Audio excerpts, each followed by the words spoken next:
Hey, what's going on everyone? It's Joey at Perfect Gardens. Today I just wanted to make a video showing you guys how we set up the ventilation in some of these grow tent packages and how you can set it up in your grow tent. It's something that people don't really talk about, I think, or I haven't really seen many companies come out and thoroughly explain it. I've seen videos where they show you how to put up a carbon filter and ventilate it out of the tent, but we're kind of trying to figure out how to set up the carbon filter, tie it into the light, and also ventilate the light out of the grow tent. Now keep in mind, this isn't the type of setup that you would be using if you want to run CO2, because when you're running CO2, you'll have to set up your ventilation in a way that it's not going to remove the CO2 from your room. So you have to learn how to ventilate the light and keep the temperature in a good range, while also keeping the CO2 parts per million in the room at an adequate range. So that's kind of a balancing act, and we'll explain that in a different video, so just keep that in mind. This video is not for someone who's running CO2. This video is for someone who's maybe just getting started and you don't know what's going on, you have no idea where to start, and you need somebody to help you out. So that's what I'm here to explain to you.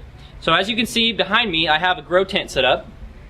This is actually a 4x4 Secret Jardine tent. It's our favorite tent on the market today because it's extremely reasonably priced and it's extremely strong and durable. So we have our carbon filter and we have our light, and they're both hanging in the tent. Now you might not be able to see this, I'll put this in a different angle for you guys, but the carbon filter is a little bit off compared to where the reflector is. It's not hanging like this directly over, it's a little bit off to the side. I know this angle won't look like that though, so I'm explaining that. But basically what we have going on is we have a crossbar this way, which is the main bar that's supporting both the carbon filter and the reflector, and then we have two crossbars this way. One crossbar is for the reflector and one crossbar is for the carbon filter. So that's how you're going to want to set it up in your Secret Jardine tent. Maybe you guys have a different kind of tent, like a Grow Lab, which uses a total of 4 bars on the top, so you have 2 cross points. You can do the same type of thing. Secret Jardine only has 3 crossbars on top, or excuse me, 3 bars at the top basically that you can use. So this is the way we set it up.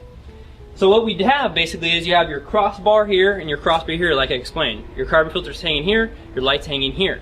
And then you're gonna connect the ducting to it, and the ducting's gonna connect from the carbon filter to the reflector, and then again on the other side you have ducting from the reflector to outside of the tent wherever you're ventilating that heat and taking that odorless air. Odorless because of the carbon filter. So as you see here, we'll have a fan set up, and the fan is gonna be pulling everything. So what that does is that creates a vacuum, and it's sucking up all the hot, nasty, smelly air in through the carbon filter, and it's going through the ducting. Then it's coming to the light where there's a lot of heat building up from the bulb, and it's pulling all that heat through the reflector, through the air-cooled reflector, and it's pulling it up and out of the tent. So that's how we have our setup, and that's how I highly recommend you guys doing it. Now you might be wondering, okay, that sounds cool, that makes sense to me, but I don't see a fan anywhere. Well, the reason that you don't see a fan in there is because we really recommend that you set up the fans on the outside of your grow tents. It's not that you can't use it inside the grow tent, but it gets crowded up at the top when you have a carbon filter and you have ducting, and you probably have a reducer a lot of the time, and then you have the reflector, so it gets crowded up there and the fan can just kind of get in the way. And I encourage everybody to put the fan on the outside of the tent. Maybe you can mount it to a wall, maybe you can mount it to a ceiling. Another good idea, if you have noise complaints or anything like that, you can mount it to the ceiling and you can get those bungee wires, and then that you can just hang it from the ceiling so that any vibration and everything like that is not going to be moving throughout the walls. It's going to be picked up in the slack of the bungee. So I recommend putting the fan on the outside up high.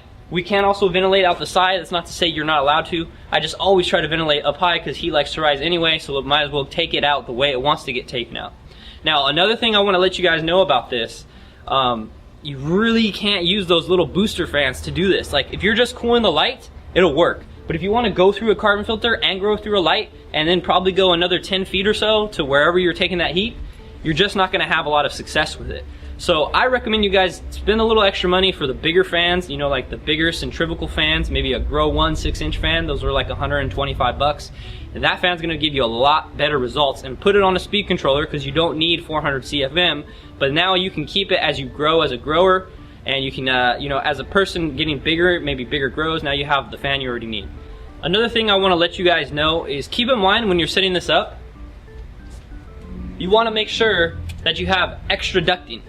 because sometimes people set up their light, they're like, yeah, perfect, looks good, awesome, got the carbon filter set up, and then they realize, all right, put my plants in there. Usually the plants are clones or seedlings, so they're not very big. So what does that mean? You're gonna lower your light. Well, when you lower your light, you gotta make sure you have enough slack for the ducting. So don't forget to give your ducting some slack, because you're gonna move the light up and down, up and down. That's another reason why we prefer to put the fan on the outside of the grow tent. Again, not to say that you cannot pull this off, but just based on our experience, when we're talking about making things easy and convenient for you as the grower, it's a lot easier to just have that fan on the outside where you're not gonna have to mess with it. You're not gonna have to worry about raising or lowering anything like that. So keep that in mind. Again, I hope this video helped you guys out. We really just want to help you guys grow, give you guys an understanding, give you a place where you can get some solid answers and people actually explain things thoroughly instead of just trying to sell you a bunch of shit. We really want to give you guys something better that's not on the internet right now. If you have any questions, as always, leave us a comment down below. Give us a call. We're very accessible. Email us anything you guys need, and give me some suggestions if you don't mind. I need some more ideas of what type of videos you guys want, what type of things you want to learn about, what types of things are missing from the internet, from YouTube, that aren't thoroughly explained. So let me know what I can do to help you. I appreciate it, and have a great grow.